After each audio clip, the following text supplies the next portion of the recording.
হে everyone, আসসালামু আলাইকুম। অনেক দিন ধরে ফুচকা খেতে ইচ্ছা করেছে, যেহেতু প্রায় 2.5 মাস যাবত এসএসসি পরীক্ষার বন্ধের পর বাড়িতে আছি। স্কুলে গেলে তো প্রতিদিন ফুচকা খাওয়া হতো, কিন্তু অনেক দিন ধরেই এখন খাওয়া হয় না। আর তোমরা কারা কারা আমার মতো বাড়িতে বসে বসে বোর হচ্ছে অবশ্যই কমেন্টে জানিও।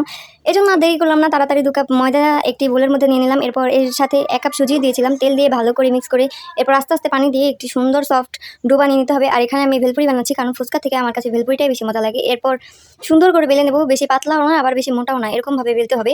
আর এটা সুন্দর করে বেলতে হবে, অল্প অল্প করে ডো নিয়ে বেলতে হবে, কারণ বেশি বড় হলে এটা আবার ভাজতে অসুবিধা হয়ে যাবে। এরপর একে একে আমি সবগুলো বেলে নিয়েছি। এরপর তেল গরম হলে তেলের মধ্যে এটা দিয়ে দেবো।